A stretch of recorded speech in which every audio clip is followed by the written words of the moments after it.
Hey everyone, and welcome to another Explainer. If you're a GCSE Religious Studies pupil gearing up for Component 2, Sin and Forgiveness, you are in the exact right place. Let's look through these notes together. Today we're exploring this massive, kind of mind-bending concept called the sacramental nature of reality. I know, it sounds super complex right out of the gate, but don't worry, we're going to break it down step by step to see what it's really all about. Okay, let's dive into this with a core question. Is God distant or right in front of us? You know, when we explore theology, it's really easy to just imagine God as this distant figure, right? Someone miles and miles away, totally separated from our everyday physical world. But in this specific part of the Catholic faith, that idea is completely turned on its head. It actually asks us to look at the physical world, the literal reality around us, in a completely different way. And honestly, this question is the absolute anchor for everything we're about to cover. So, Section 1, God and all creation. Let's start by looking at the macro view. To really get this, we have to start with the absolute biggest picture possible. Before we even look at the specific actions of people, we need to look at the universe as a whole. And here is your foundational definition. Literally write this on a flashcard and memorize it for your exam. The sacramental nature of reality is the Catholic belief that the whole of creation shows the presence of God. Notice it doesn't say just parts of it, not just churches or holy books or statues, the whole of creation.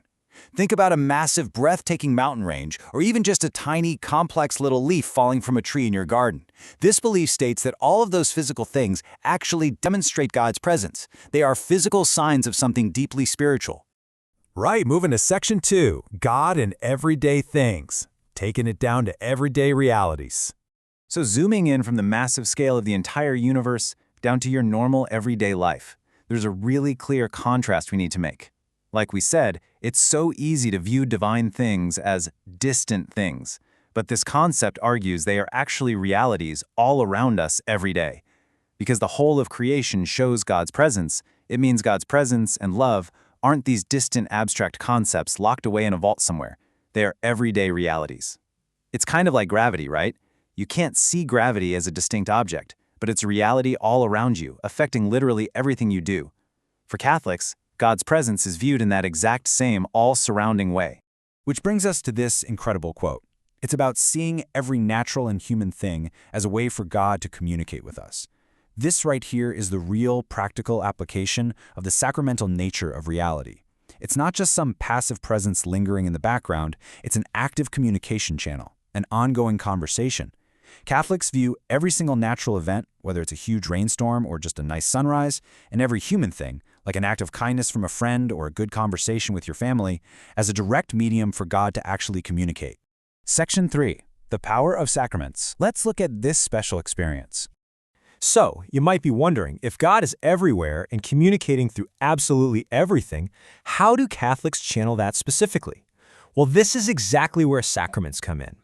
A sacrament, by definition, is essentially an outward physical sign of an inward spiritual grace. While God is definitely present in a simple conversation or a walk in the park, Catholics believe they experience God's power in a special, highly concentrated way through these sacraments. Think of the sacramental nature of reality like a radio broadcast that is everywhere, in the air, all the time. You know it's there, but the sacraments, they're like tuning your radio into the exact right frequency so you can hear that broadcast perfectly in ultra-high definition. And knowing exactly what that power does is absolutely crucial for your exam. Through the sacraments, Catholics experience God's nourishing, forgiving, healing, and strengthening power. Now, here's the ultimate GCSE memory trick to lock this in. Use the bolded first letters, N, F, H, S. You can easily remember it as never forget healing sacraments, or even never forget His strength, whichever works for you. Just remember, nourishing, forgiving, healing, strengthening. If you get a question on this, you definitely want those 4 words in your back pocket. Finally, Section 4, becoming more like Jesus, the ultimate end goal. So let's bring it all together. Why does experiencing this nourishing, forgiving, healing, and strengthening power actually matter? What's the so what of recognizing this sacramental nature of reality? Well, it all comes down to a really simple, direct cause and effect. Step 1, experiencing God's power through the sacraments helps Catholics build their relationship with God. It actively strengthens that bond. And then, step 2, because that relationship is built up, it empowers them to become more like Jesus. And that is the absolute ultimate goal. It's a perfectly logical flow, right? The physical world shows God's presence, the sacraments channel that presence in a super powerful way, and the end result is a closer relationship with God and a life that models Jesus. Before you head back to your revision, I want to leave you with this final, thought-provoking question. If every natural and human thing communicates God's presence, what is creation telling you today?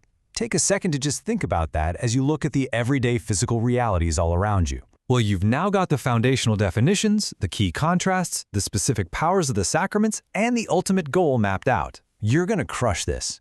Best of luck with your Component 2 revision, and I'll catch you on the next explainer.